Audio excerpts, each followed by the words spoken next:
Hi, it's Nate Charles. It's October 31st, 2025, and I'm back with another edition of the Rule of Law Brief. Let's get one thing straight. Comparing the MAGA movement to the Nazis is completely reasonable.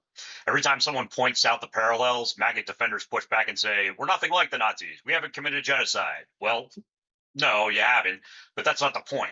The comparison isn't to the Nazis of 1944 or 1945. It's to the Nazis of the early 1930s, when they were still consolidating power legally, democratically, and deceptively. When most people think about the Nazis, they only think about the Holocaust or the horrors of World War II. But that's not where the Nazis began. They didn't begin with the concentration camps or the gas chambers. They began with propaganda. They began with a relentless campaign to convince ordinary Germans that the country had been stolen from them by immigrants, by minorities, by a corrupt elite. They cast Jews as outsiders, globalists, and enemies of the nation. They weaponized emotion, fear, resentment, while dismissing truth and expertise as part of a rigged system. They didn't destroy democracy overnight. They used it, step by step, to seize more control. And then when they faced pushback, they fabricated a crisis, the Reichstag fire, to justify emergency powers.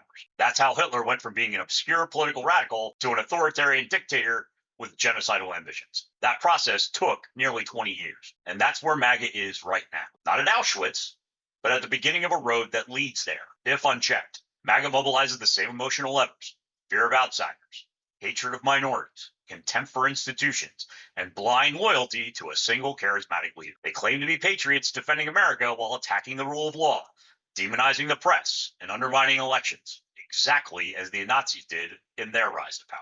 And when Trump hints that he might stay in power beyond constitutional limits, or that he'll use federal agencies to punish his enemies, he's telegraphing his intent to do exactly what Hitler did: replace democracy with a cult of personality. So when people say, don't call us Nazis, the answer is simple. Stop acting like Nazis. Stop embracing the same propaganda tactics. Stop demonizing your fellow citizens. Stop treating violence and intimidation as political tools, because the road from authoritarian rhetoric to authoritarian reality is much shorter than most people want to believe.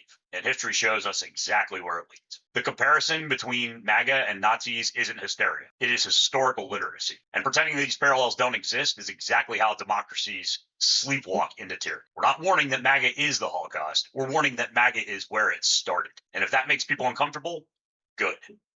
It should.